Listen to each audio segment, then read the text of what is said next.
এই ম্যাচটি শুধুমাত্র একটা ক্রিকেট ম্যাচ ছিল না, এই ম্যাচ ছিল সময়ের বুক চিরে লেখা এক যুদ্ধের কাহিনী।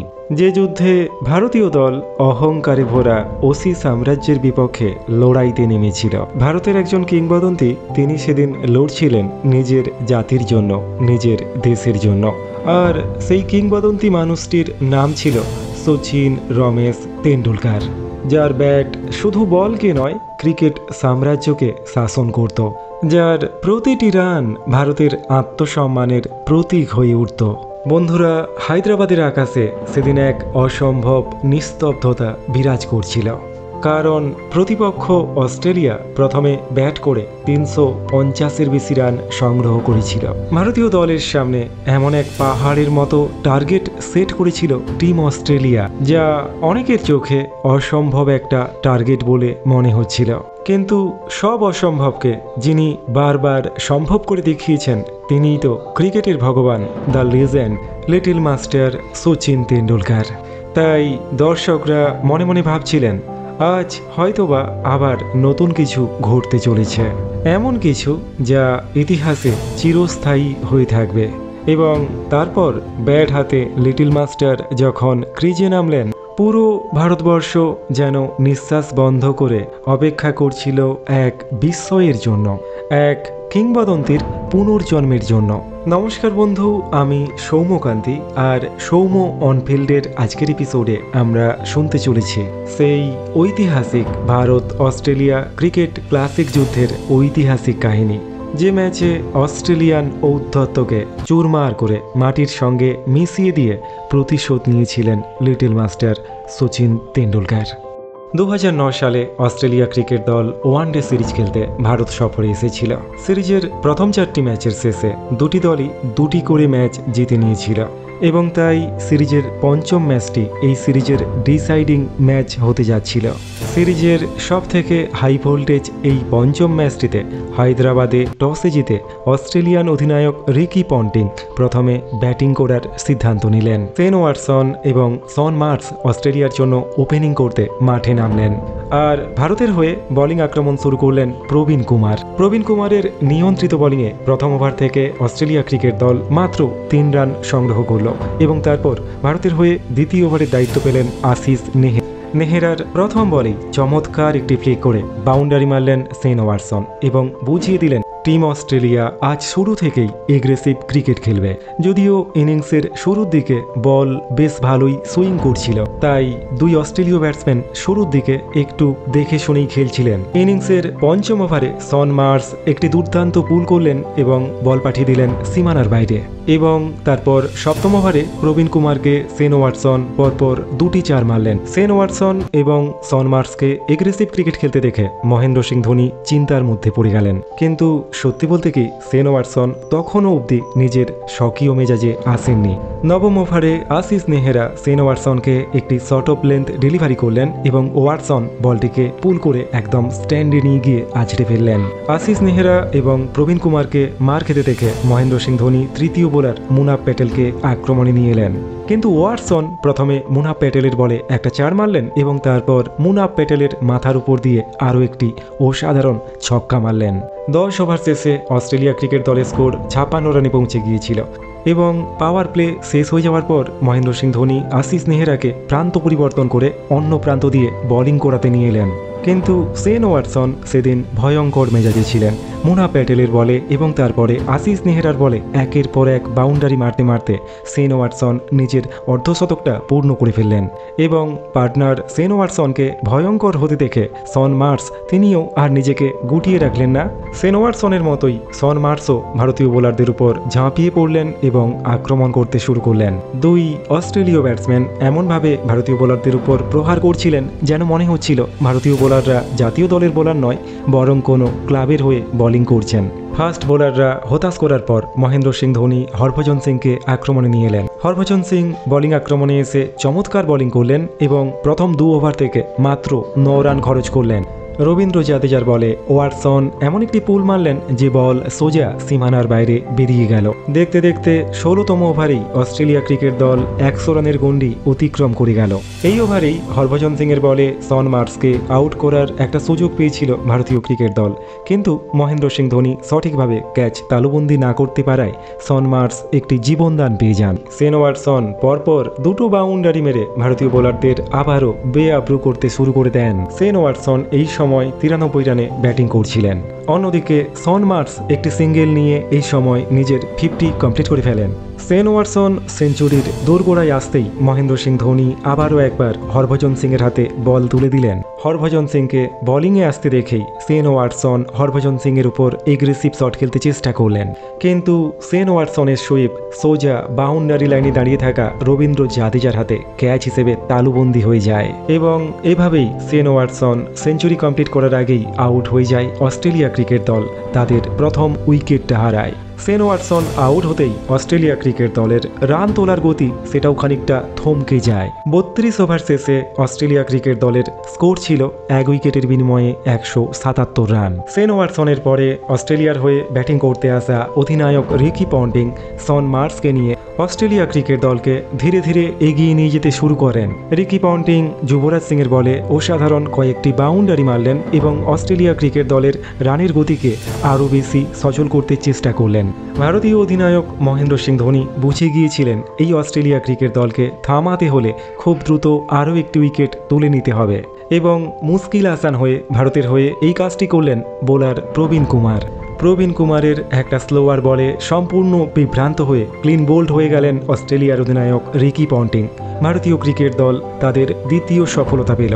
40 ওভার শেষে অস্ট্রেলিয়া ক্রিকেট দল 2 উইকেটের বিনিময়ে 245 রান। সন মার্সকে সঙ্গ দিতে অস্ট্রেলিয়ান ব্যাটসম্যান ক্রেগ হোয়াইট নতুন করে ক্রিজে নামলেন। শেষ 10 ওভারের খেলা বাকি ছিল। অস্ট্রেলিয়া ক্রিকেট দল বুঝে গিয়েছিল এই উইকেটে 300 রান কখনোই নিরাপদ নয়, তাই শেষ 10 ওভারে আরও দ্রুত রান তোলার জন্য সন মার্স এবং ক্রেগ হোয়াইট দুজনে মিলে ভারতীয় বোলারদের উপর একদম ঝাঁপিয়ে পড়লেন। 41তম ওভারের দ্বিতীয় বলে 2 রান নিয়ে সন মার্স তার কেরিয়ারের প্রথম সেঞ্চুরিটা ভারতের বিপক্ষে কমপ্লিট করলেন এবং সেঞ্চুরি কমপ্লিট হওয়ার পরেই সন মার্স আরও বেশি এগ্রেসিভ ক্রিকেট খেলতে শুরু করলেন। এই সময় আশিস নেহরার বলে একটা অসাধারণ সিক্সার মারলেন সন মার্স। তারপর পরের বলে আরও একটা সিক্সার মারার চেষ্টা করলেন সন মার্স, কিন্তু বাউন্ডারি লাইনে দাঁড়িয়ে থাকা গৌতম গম্ভীর একটা অসাধারণ ক্যাচ নিলেন এবং অস্ট্রেলিয়া ক্রিকেট দল তাদের 3 নম্বর উইকেটটা হারালো। কিন্তু ততক্ষণে অস্ট্রেলিয়া ক্রিকেট দল 271 রানে পৌঁছে গিয়েছে। ক্রেগ ওয়াইডের সঙ্গে অস্ট্রেলিয়ার হয়ে ঝড় তুলতে মাঠে এলেন অস্ট্রেলিয়ান কিংবদন্তি ডেভিড হাসি এবং তারপর দুজনে মিলে ভারতীয় বোলারদের ধোলাই করে অস্ট্রেলিয়া ক্রিকেট দলকে নির্ধারিত 50 ওভারে 350 রানে পৌঁছে দেন। মাত্র 33 বলে 57 রানের অসাধারণ একটা ইনিংস উপহার দিয়ে গ্রেগ ওয়াইড যখন আউট হলেন, ততক্ষণে অস্ট্রেলিয়া ক্রিকেট দল একটা পাহাড় প্রমাণ টার্গেট সেট করে ফেলেছে। ভারতীয় দলকে এই ম্যাচ তথা সিরিজ জিততে হলে দ্বিতীয় ইনিংসে 351 রান করতে হবে। ভারতীয় সমর্থকরা ততক্ষণে বুঝে গিয়েছেন আজকে এই অসম্ভবকে সম্ভব করতে হলে সচিন তেন্ডুলকরকে আরও একবার ক্রিকেট দেবতা হয়ে উঠতে হবে। রিকি পন্টিং ইনিংসের বিরতিতেই ঘোষণা করলেন সচিন তেন্ডুলকর যদি ক্রিকেটের দেবতা হয়ে থাকেন তাহলে আজকে আমাদের বোলারদের বিপক্ষে চ্যালেঞ্জ নিয়ে দেখাক। কিন্তু রিকি পন্টিং সম্ভবত ভুলে গিয়েছিলেন অসম্ভবকে যিনি সম্ভব করে তোলেন তার নামই লিটল মাস্টার সচিন তেন্ডুলকর। কারণ রিকি পন্টিংয়ের এমন মন্তব্য শোনার পরেই সচিন তেন্ডুলকর মনে মনে সংকল্প করে ফেলেছিলেন আজ তিনি এমন কিছু করবেন যা ইতিহাসে চিরস্থায়ীভাবে লেখা হয়ে থাকবে। দ্বিতীয় ইনিংসে ভারতের হয়ে ব্যাটিং করতে মাঠে নামলেন সচিন তেন্ডুলকর এবং বীরেন্দ্র সেহবাগ। দ্বিতীয় ওভারের প্রথম বলেই বীরেন্দ্র সেহবাগ জোরালো একটা কাটশট খেললেন এবং ভারতীয় ক্রিকেট দল প্রথম বাউন্ডারিটা পেয়ে গেল। 4 ওভার শেষে ভারতীয় দলের স্কোর 24 রান, কোনো উইকেট না হারিয়ে। ষষ্ঠ ওভারে অস্ট্রেলিয়ার হয়ে বোলিং করতে এলেন ফাস্ট বোলার ডার্ক বলিঞ্জার এবং বীরেন্দ্র সেহবাগকে দেখেই তিনি স্লেজিং করলেন, ফাস্ট বোলারদের বিপক্ষে খেলা তোর কম্য নয়। সাহস থাকলে আমাকে ড্রাইভ করে দেখা। এমন স্লেজিং শোনার পর চুপ করে থাকার বান্দা ছিলেন না বীরেন্দ্র সেহবাগ। ডার্ক বলিঞ্জার বল করতেই বীরেন্দ্র সেহবাগ পেছনের দিকে সরে এসে থার্ড ম্যানের উপর দিয়ে বলকে ভাসিয়ে দিলেন সোজা স্ট্যান্ডে গিয়ে বল আছড়ে পড়ল। এরপর পরের ওভারের প্রথম বলে সচিন তেন্ডুলকার প্রথমবারের জন্য লফটেড শট খেলেন এবং বল পাঠিয়ে দিলেন সোজা সীমানার বাইরে। হায়দ্রাবাদ স্টেডিয়ামে উপস্থিত থাকা ভারতীয় সমর্থকরা লিটল মাস্টারের এমন আগ্রাসন দেখে একদম গর্জে উঠলেন। এরপর পরের ওভারের তৃতীয় বলে বীরেন্দ্র সেহবাগ লফটেড শট খেলতে গিয়ে বল একদম আকাশের দিকে তুলে দেন, কিন্তু অস্ট্রেলিয়ান ফিল্ডাররা বীরেন্দ্র সেহবাগের ক্যাচ তালুবন্দি করতে ব্যর্থ হন। জীবন দান পেয়ে যান বীরেন্দ্র সেহবাগ এবং বল সোজা সীমানার বাইরে বাউন্ডারির জন্য চলে যায়। ওই ওভারের শেষ বলে বীরেন্দ্র সেহবাগ ফ্লিক করে আরও একটি 4 তুলে আনেন। তেন্ডুলকার এবং সেহবাগের জোটে শুরু থেকেই অস্ট্রেলিয়ান বোলারদের বিপক্ষে যুদ্ধের মেজাজে ছিল এবং 7 ওভারের শেষে ভারতীয় দলের স্কোর 47 রানে পৌঁছে গিয়েছিল। অষ্টম ওভারে লিটল মাস্টার আরও একবার একটি অসাধারণ পুল শট খেলেন এবং বল চলে গেল সোজা সীমানার বাইরে এবং এই 4-এর সাহায্যে ভারতীয় ক্রিকেট দল 50 রান অতিক্রম করে গেল। পরের বলে সচিন তেন্ডুলকার আরও একটি দৃষ্টিনন্দন অসাধারণ বাউন্ডারি মারলেন। লিটল মাস্টারকে ছন্দে ফিরতে দেখে আনন্দে মাতোয়ারা হয়ে উঠল হায়দ্রাবাদ স্টেডিয়াম। ওই ওভারের শেষ বলে বীরেন্দ্র সেহবাগ পেছনের দিকে সরে এসে জায়গা করে নিয়ে আরও একটি কাট শট খেললেন এবং বল পাঠিয়ে দিলেন সোজা সীমানার বাইরে। 8 ওভারের শেষে ভারতীয় দলের স্কোর 62 রানে পৌঁছে গিয়েছিল।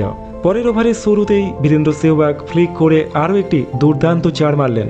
2 ভারতীয় ওপেনার যখন ধীরে ধীরে ম্যাচে জাঁকিয়ে বসছেন ঠিক তখনই পুল শট খেলতে গিয়ে মিস টাইমিং করে ফেললেন বীরেন্দ্র সেহবাগ। 30 বল থেকে 38 রানের ইনিংস উপহার দিয়ে প্যাভিলিয়নে ফিরে গেলেন বীরেন্দ্র সেহবাগ। বীরেন্দ্র সেহবাগের জায়গায় ভারতের হয়ে ব্যাটিং করতে নামলেন গৌতম গম্ভীর। ভারতীয় দলের রানের গতি ঠিকঠাক রাখার জন্য শুরু থেকেই গৌতম গম্ভীর এগ্রেসিভ ক্রিকেট খেলা শুরু করে দিলেন। বীরেন্দ্র সেহবাগ ফিরে যাওয়ার পর সচিন তেন্ডুলকার অন্য প্রান্ত থেকে বীরেন্দ্র সেহবাগের আগ্রাসী মেজাজটাকে নিজের মধ্যে আত্মীকরণ করে নিলেন এবং ইনিংসের শুরু থেকে বীরেন্দ্র সেহবাগ যেভাবে এগ্রেসিভ ক্রিকেট খেলছিলেন, বীরু ফিরে যাওয়ার পর সচিন তেন্ডুলকার ঠিক সেটাই করতে শুরু করলেন। পরের ওভারেই একটা চমৎকার লফটেড ড্রাইভ খেলে সচিন তেন্ডুলকার আরও একটি 4 মারলেন। লিটল মাস্টারকে এগ্রেসিভ ক্রিকেট খেলতে দেখে রিকি পন্টিং শেন ওয়াটসনের হাতে বল তুলে দিলেন। ওয়াটসনের বলে তেন্ডুলকার তার সিগনেচার স্ট্রেট ড্রাইভ খেললেন এবং বল সোজা সীমানার বাইরে। 13তম ওভারে গ্লেন ম্যাকগ্রার বলে একটা অসাধারণ কোভার ড্রাইভ খেললেন গৌতম গম্ভীর, কিন্তু পরের বলেই প্রতিশোধ নিলেন গ্লেন ম্যাকগ্রার একটা শর্ট পিচ বল কাট শট খেলতে গিয়ে সীমানার ধারে তালুবন্দি হলেন গৌতম গম্ভীর। ভারতীয় ক্রিকেট দল দ্বিতীয় উইকেটটি হারালো। এরপর তেন্ডুলকারকে সঙ্গ দেওয়ার জন্য মাঠে নামলেন যুবরাজ সিং। ওই ওভারের চতুর্থ বলে তেন্ডুলকার থার্ডম্যান অঞ্চল দিয়ে আরও একটি অসাধারণ 4 মারলেন এবং তার পরের ওভারে একটা সিঙ্গেল নিয়ে সচিন তার 50 রান কমপ্লিট করলেন এবং সচিনের অর্ধশতকের সঙ্গে সঙ্গে ভারতীয় ক্রিকেট দল 100 রানে পৌঁছে গেল। কিন্তু ভারতীয় ক্রিকেট দলকে তখনও জেতার জন্য 251 রান সংগ্রহ করতে হতো। যদিও ভারতীয় ক্রিকেট দল খুব দ্রুত 2 উইকেট হারিয়েছিল, কিন্তু তা সত্ত্বেও সচিন তেন্ডুলকার কোনোভাবেই ভারতের রান রেট কম হতে দিচ্ছিলেন না। ভারতীয় দলের রান খুব দ্রুত বাড়ছিল, কিন্তু ঠিক এই সময় শেন ওয়াটসনের একটা স্লোয়ার বলে 126 রানের মাথায় ভারতীয় ক্রিকেট দল 3 নম্বর উইকেটটাও হারালো এবং ভারতীয় সমর্থকরা ততক্ষণে বুঝে গিয়েছেন আজকের এই ম্যাচ জেতাবেন একমাত্র ক্রিকেটের ঈশ্বর সচিন তেন্ডুলকার। যুবরাজের পরে সচিনকে সঙ্গ দিতে মাঠে নামলেন ক্যাপ্টেন কুল মহেন্দ্র সিং ধোনি, কিন্তু মাহি ক্রিজে আসার পর থেকেই অত্যধিক ডট বল খেলতে শুরু করলেন, যার ফলে ভারতীয় দলের রান রেট ক্রমাগত নিচের দিকে নামতে শুরু করলো এবং সুযোগ বুঝে অস্ট্রেলীয় বোলাররা ভারতীয় ব্যাটসম্যানদের উপর ডমিনেট করতে শুরু করলো। 21তম ওভারে শেন ওয়াটসন লিটল মাস্টারকে বাউন্সার দিয়ে আহত করার চেষ্টা করেন, কিন্তু প্রস্তুত ছিলেন সচিন তেন্ডুলকার ওয়াটসনের বাউন্সারকে একদম সীমানার বাইরে পাঠিয়ে দিয়ে মোক্ষম জবাব দিলেন সচিন তেন্ডুলকার। আর তেন্ডুলকারকে এমন শট খেলতে দেখে মাথা বিগড়ে যায় ওয়াটসনের। মাঠের মধ্যেই তেন্ডুলকারকে গালি দিতে শুরু করেন শেন ওয়াটসন। প্রত্যুত্তরে শেন ওয়াটসনের পরের বলটিকে কোভারের উপর দিয়ে উড়িয়ে দেন লিটল মাস্টার। তেন্ডুলকারের ব্যাট থেকে তখন আগুন ঝরে পড়ছে এবং ভারতীয় ক্রিকেট দল তেন্ডুলকারের আগ্রাসনে খুব দ্রুত 150 রানে পৌঁছে যায়। লিটল মাস্টারের এমন আগ্রাসনকে সমর্থন জানাতে তখন পুরো স্টেডিয়াম জুড়ে সচিন সচিন জয়ধ্বনি চলছে। আর লিটল মাস্টার এই সময় আরও একটি লফটেড ড্রাইভ খেললেন আর বল পৌঁছে গেল সোজা সীমানার বাইরে। কিন্তু সত্যি বলতে কি সেদিন অন্য কোনো ভারতীয় ব্যাটার তেন্ডুলকারকে সঙ্গ দিতে পারছিলেন না। লিটল মাস্টার একটা প্রান্তে যখন তাণ্ডব করছেন, অস্ট্রেলীয় বোলারদের নিয়ে ছেলে খেলা করছেন, ঠিক তখনই একটি নিরীহ বলে কাটশট খেলতে গিয়ে আউট হয়ে গেলেন অধিনায়ক মহেন্দ্র সিং ধোনি। ভারতীয় ক্রিকেট দল 162 রানের মাথায় চতুর্থ উইকেটটি হারালো। ধোনির পর লিটল মাস্টারের সঙ্গে জুটি বাঁধতে ক্রিজে এলেন সুরেশ রায়না এবং 27তম ওভারে সেন ওয়াটসনের বলে লং অনের উপর দিয়ে সুরেশ রায়না একটা অসাধারণ সিক্সার মারলেন। তারপর পরের বলেই সুরেশ রায়না আরও একটি দুর্দান্ত কাটশট খেললেন এবং বল চলে গেল সোজা সীমানার বাইরে। এক প্রান্তে সুরেশ রায়না যখন একটার পর একটা বাউন্ডারি মারছেন, তখন অন্য প্রান্তে সেঞ্চুরির একদম দোরগোড়ায় 99 রানে ব্যাটিং করছেন লিটল মাস্টার। আর সমুদ্র হিমাচল সচিন তেন্ডুলকারের সেঞ্চুরির প্রতীক্ষায় প্রহর গুনছে। 27তম ওভারে তেন্ডুলকার একটা সিঙ্গেল নিয়ে মাত্র 81 বলে তার 45তম সেঞ্চুরিটা কমপ্লিট করলেন। কিন্তু অসাধারণ এই সেঞ্চুরির পরেও তেন্ডুলকারের মধ্যে তেমন বিশেষ কোনো সেলিব্রেশন দেখতে পাওয়া গেল না, কারণ লিটল মাস্টার জানতেন এখনও তার অনেক কাজ অসম্পূর্ণ আছে। টিম ইন্ডিয়াকে এই ম্যাচে জয় এনে দিতে হলে তাকে আরও লম্বা ব্যাটিং করতেই হবে। পরের ওভারে লিটল মাস্টার আরও একটি 6 মারলেন এবং ভারতীয় ক্রিকেট দলকে 200 রানের গণ্ডি অতিক্রম করিয়ে দিলেন। 30 ওভারের শেষে ভারতীয় ক্রিকেট দল 4 উইকেটের বিনিময়ে 201 রানে পৌঁছে গিয়েছে। বাকি 20 ওভার অর্থাৎ 120 বল থেকে ভারতীয় ক্রিকেট দলকে জিততে হলে 150 রান সংগ্রহ করতে হবে। পরবর্তী ওভারে সুরেশ রায়না আরও একটি দুর্দান্ত সিক্সার মারলেন এবং তারপরের ওভারে লিটল মাস্টার আরও একটি দৃষ্টিনন্দন 4 মারলেন। এক প্রান্তে সচিন তেন্ডুলকার আর অন্য প্রান্তে সুরেশ রায়না দুজনে মিলে ভারতীয় ক্রিকেট দলকে নির্ভরতা দিচ্ছেন, জয়ের লক্ষ্যে ধীরে ধীরে এগিয়ে নিয়ে চলেছেন। প্রাথমিক বিপর্যয় কাটিয়ে ধীরে ধীরে ছন্দে ফিরছে ভারতীয় ক্রিকেট দল। অন্যদিকে রিকি পন্টিং কেঙ্গারু অধিনায়ক সম্ভবত স্বপ্নেও কল্পনা করতে পারেননি ভারতীয় ক্রিকেট দল এভাবে এই ম্যাচে আবারও কামব্যাক করবে। 40তম ওভারে তেন্ডুলকার আরও একটি অসাধারণ দৃষ্টিনন্দন কপিবুক 4 মারলেন এবং ব্যক্তিগত 150 রানে পৌঁছে গেলেন। অন্যদিকে 40 ওভার শেষে ভারতীয় ক্রিকেট দলের স্কোর 276 রানে পৌঁছে গিয়েছে। শেষ 10 ওভার অর্থাৎ 60 বল থেকে ভারতীয় ক্রিকেট দলকে এই ম্যাচ জিততে হলে 75 রান করতে হবে। 41তম ওভারের তৃতীয় বলে লিটল মাস্টার আরও একটি বাউন্ডারি মারলেন এবং তেন্ডুলকারকে এমন দৃষ্টিনন্দন 4 মারতে দেখে মাথা বিগড়ে গেল রিকি পন্টিংয়ের। প্রকাশ্যেই মাঠের মধ্যে ক্রিকেটের ভগবানকে স্লেজিং করতে শুরু করলেন অস্ট্রেলীয় অধিনায়ক। কিন্তু লিটল মাস্টার তিনি তো ক্রিকেটের দেবতা ছিলেন, প্রত্যুত্তর তৈরি করে রেখেছিলেন। ওই ওভারেই আরও একটি চোখ জোড়ানো কোভার ড্রাইভ। এরপর পরের ওভারে সুরেশ রায়না গ্লেন ম্যাকগ্রার বলে 97 মিটারের একটা দুর্দান্ত 6 মেরে নিজের হাফ সেঞ্চুরিটা কমপ্লিট করলেন। 42 ওভার শেষে ভারতীয় দলের স্কোর 299 রান। শেষ 8 ওভার অর্থাৎ 48 বল থেকে ভারতীয় দলকে এই ম্যাচ জিততে হলে 52 রান করতে হবে।